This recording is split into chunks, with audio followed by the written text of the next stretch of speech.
En el tronco del encéfalo, en el bulbo raquídeo, se encuentran los quimiorreceptores centrales, o sea, son células nerviosas ubicadas en el bulbo raquídeo, que es la zona del cerebro, no es del cerebro, es del tronco del encéfalo, que se encarga de las funciones vegetativas, como son la circulación, la mantención de la presión arterial y el control de la respiración. Se encuentran los quimiorreceptores que sensan la cantidad de dióxido de carbono y la acidez, o pH, la acidez de la sangre. Recuerden que durante el ejercicio moderado e intenso, la sangre se va acidificando como consecuencia de la producción de ácido láctico. Este ácido láctico es neutralizado por el bicarbonato y en esta reacción se produce dióxido de carbono. O sea, cuando hay ácido láctico en sangre, por un ejercicio determinado que produce ácido láctico, después, por ahí ya lo vieron o vamos a ir viendo en algún momento, qué ejercicios producen ácido láctico y a qué intensidades se produce ácido láctico.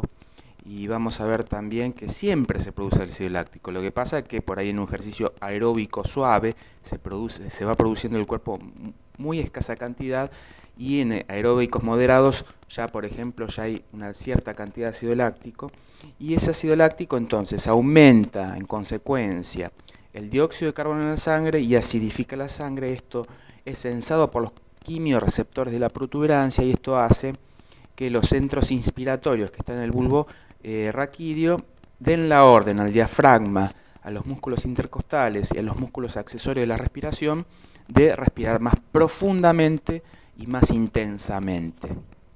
Entonces hay centros inspiratorios, sobre todo el diafragma, y centros expiratorios que sensan, por ejemplo, el estiramiento de los pulmones o el estiramiento de por ahí músculos intercostales que entonces estimulan la expiración también. Entonces hay un control, como ustedes saben, nosotros podemos respirar voluntariamente más profundo y más rápido, pero también hay un control involuntario, en cierta manera, de la respiración, que es los centros inspiratorios que se encuentran en el bulbo raquídeo. Entonces, estos quimiorreceptores no solamente se encuentran en el bulbo raquídeo, sino que también en el callado aórtico. En el callado aórtico hay unos quimiorreceptores periféricos. A esto los llamamos centrales porque están en el sistema nervioso central, y a esto los llamamos quimiorreceptores periféricos que están en el callado aórtico, y además de sensar dióxido de carbono y acidez, sensan el oxígeno, o sea, los responsables de del impulso mayor respiratorio cuando hay hipoxia son los quimiorreceptores periféricos. En el bulbo raquídeo no hay quimiorreceptores de oxígeno, sino hay quimiorreceptores de dióxido de carbono. En el ejercicio, acá vemos, por ejemplo, ventilación pulmonar expresada en litros por minuto, y vemos diferentes intensidades de ejercicio. Ejercicio ligero, moderado y pesado, suponiendo que es, por ejemplo, un aeróbico ligero, aeróbico moderado, aeróbico pesado. Suponemos que es aeróbico porque tenemos una duración de 5 minutos en este gráfico del libro de Kostil y Wilmur.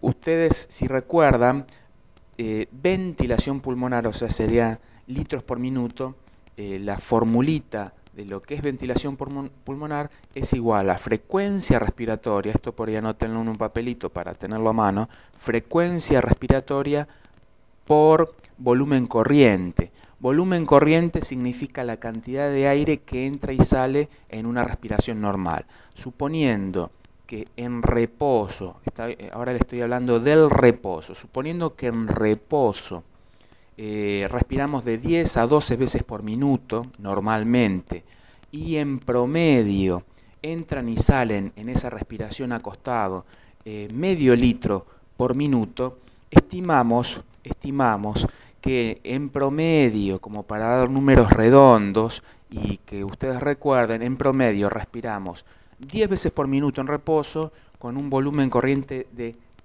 0.5 litros. O sea, que la ventilación por minuto en reposo en promedio serían de 5 litros. Multiplicamos 10 por 0.5 serían 5 litros. Y acá vemos en este gráfico como acá empieza más o menos en 10 litros, suponiendo que acá sea como un precalentamiento. Pero en reposo, como para tener un número redondo, ventilamos 5 litros por minuto.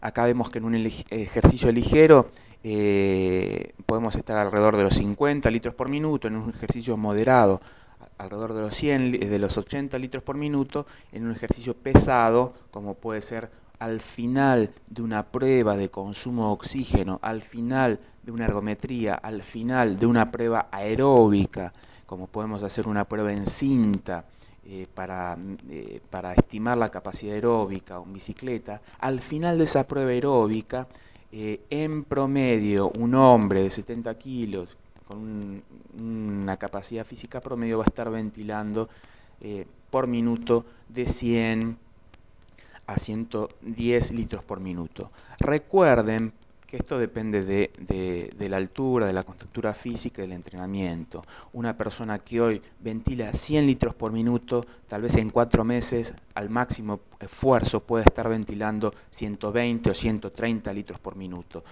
O sea que esto también es entrenable, y debería haber en general una diferencia de ventilación entre deportistas y no deportistas. Si un nadador de 18 años que nada hace 12 años tiene la misma ventilación que una misma persona sedentaria de la misma edad, del mismo peso y la altura, significa que hay algún problema pulmonar. O sea, la actividad aeróbica intensa, la actividad física intensa y el entrenamiento durante cierto tiempo mejoran estas ventilaciones máximas. O sea, una persona que hoy empieza un plan de entrenamiento aeróbico sistemático, progresivo y bien hecho, y que ventila en una prueba de esfuerzo máxima 80 litros por minuto, debería en un X periodo de tiempo mejorar en cierto porcentaje estos 80 litros por minuto de ventilación máxima. Debería manejarlo un 10%, un 15%, un 20%, un 25%. Y en personas que tienen problemas pulmonares, sin duda que este tipo de ejercicio que entrena la ventilación va a ser beneficioso, y sin duda eso se ve clínicamente. Hay ejercicios que entrenan la ventilación y otros que no. Todo lo aeróbico, ligero, moderado, intenso, aeróbico, entrena la ventilación, la mejora la fuerza de los músculos respiratorios, mejora la fuerza del diafragma, mejora la fuerza inspiratoria, mejora la fuerza expiratoria y